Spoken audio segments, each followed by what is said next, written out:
Hello guys, welcome back to the channel. सबसे पहले आज हम जा रहे हैं मॉर्निंग वॉक पे बहुत टाइम के बाद। तो ये जहाँ जहाँ मैं गई थी वो मैंने आपको दिखा दिया है। उसके बाद मैं घर पे आके नहा धो के ready. Hello guys, welcome back to my channel. और आज मैं आपके साथ लेके आई हूँ अपना एक नया व्लॉग, जो कि ट्रैवल या शॉपिंग से रिलेटेड नहीं होगा। ये व्लॉग होगा हमारी स्टडीज़ से रिलेटेड। तो अगर आप किसी भी एग्ज़ाम्स की प्रिपरेशन कर रहे हैं और या फिर करना चाहते हैं तो आप मेरी इस सीरीज़ से जुड़ सकते हैं। यहाँ पे मैं 30 डेज़ का स्टडी चैलेंज करने वाली हूँ, जिसके अंदर हम ज़ीरो से स्टार्ट करेंगे और फिर धीरे धीरे ऊपर को लेके जाएंगे, मतलब लेवल प्रो पे पहुँचेंगे। और उससे पहले मैं आपको बता दूँ कि अगर आप कोई भी कॉम्पिटिटिव एग्ज़ाम की तैयारी कर रहे हैं तो मैं भी उसी चीज़ के लिए यहाँ पे प्रिपेयर करूँगी खुद को भी, और आप मेरे साथ इस सीरीज़ में जुड़ सकते हैं। पहले हम लेंगे 30 डेज़ का चैलेंज।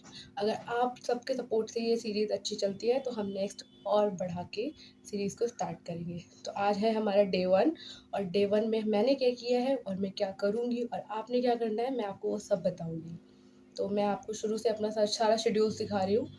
आज मैं थोड़ा लेट हो गई क्योंकि मुझे थोड़ा बाहर कॉपी वगैरह लेने जाना पड़ा। तो हम आज पूरी लिस्ट बनाएंगे, कल से हम पूरा प्रॉपर वे में स्टार्ट करेंगे। चलो मैं दिखाती हूँ कि मैं आज कैसे स्टार्ट करती हूँ। ओके, आज सबसे पहले हम निकालेंगे अपने एग्ज़ाम की प्रिपरेशन के लिए सिलेबस, जो कि हम जिस भी एग्ज़ाम की प्रिपरेशन कर रहे हैं उसका सिलेबस नोट हमारे पास होना बहुत ज़रूरी है। उसके अकॉर्डिंग ही हम चीज़ों को अपने हिसाब से कवर अप कर पाएंगे। ओके, तो मैंने अपना सिलेबस लिख लिया है, जैसे हिंदी, रीजनिंग, मैथ, जीएस। तो मैं सबसे पहले करूँगी हिंदी, और हिंदी में आज मैं पढ़ने वाली हूँ वर्णमाला। अगर आप मेरे साथ इस सीरीज़ में जुड़े हैं तो आप वर्णमाला से ही शुरू करें, क्योंकि हिंदी का जो बेसिक है वो हमारे वर्णमाला से ही कंप्लीट होता है, मतलब पूरा होता है। तो हमें वर्णमाला पढ़ना बहुत ज़्यादा इंपॉर्टेंट हो जाता है, और वर्णमाला से, जिससे हर वनडे एग्ज़ाम में जो ऑप्शनल आता है उसमें हमें वर्णमाला से 1-2 क्वेश्चन तो मिल जाते हैं। तो वर्णमाला हमें इससे कंप्लीट करना है। पहला स्लॉट हमने कंप्लीट किया। सेकेंडली मैं पढ़ूंगी रीजनिंग, और रीजनिंग में हम जो बेसिक से पढ़ रहे हैं तो बेसिक से हमें बिल्कुल वो चीज़ें पढ़नी है जो रीजनिंग का बेसिक जो हमारा क्लियर होगा वो होगा कोडिंग डिकोडिंग से। तो मैं आज कर रही हूँ कोडिंग डिकोडिंग की प्रैक्टिस। मैं रीजनिंग के नोट्स नहीं बना रही हूँ क्योंकि मेरे पास नोट्स बने हुए हैं। मुझे सिर्फ रीजनिंग की प्रैक्टिस करनी है, क्योंकि जो भी आने वाला एग्ज़ाम है उसमें मुझे सिर्फ रीजनिंग की प्रैक्टिस ही चाहिए और कुछ नहीं चाहिए। हिंदी के मैं नोट्स प्रेफर कर रही हूँ बनाना, आप अगर चाहें तो आप भी बनाएं। और मैंने आज मैंने किए थे कोडिंग डिकोडिंग में 30 से 35 क्वेश्चंस मैंने लगाए हैं आज कोडिंग डिकोडिंग के। और आप भी ऐसे ही रेगुलर होके पढ़ाई करेंगे तो बहुत अच्छे से हो जाएगा। ये मेरा सेकंड भी कंप्लीट, ये रहे क्वेश्चन।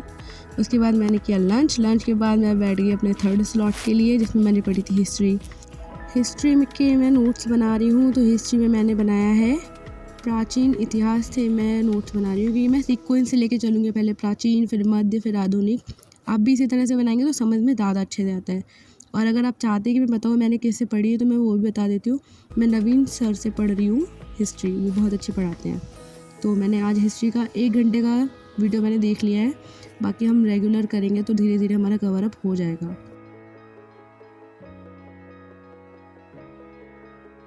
वैसे दोपहर का खाना खाने के बाद नींद भी बहुत तगड़ी आती है, पर नहीं सोना है क्योंकि हमें 30 का चैलेंज कंप्लीट करना है।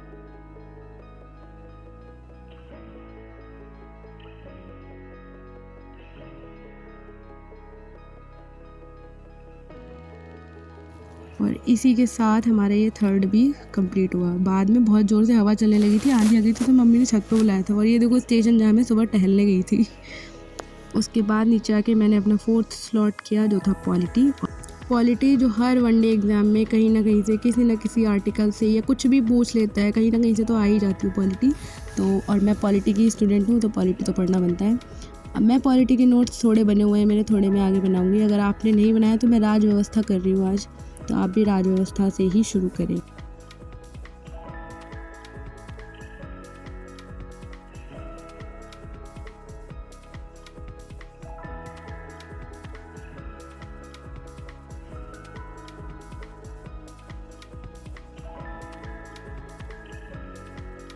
देखते ही देखते चौथा टास्क भी हमारा कंप्लीट हुआ। अब हम चल रहे हैं अपनी मैथ की तरफ, और मैथ में मैं पढ़ूंगी नंबर सिस्टम, क्योंकि मैथ का जो बेसिक स्टार्ट होता है ना वो कैलकुलेशन पे डिपेंड होता है, और कैलकुलेशन नंबर सिस्टम से ही अच्छी होती है, क्योंकि नंबर सिस्टम में सब कुछ बेसिक से है। तो वो किया, वो भी कंप्लीट, और हमारे हुए आज के सारे टास्क कंप्लीट। तो अब हम मिलते हैं डे 2 में, और आप इस सीरीज़ के साथ जुड़िए ज़रूर। Okay, bye.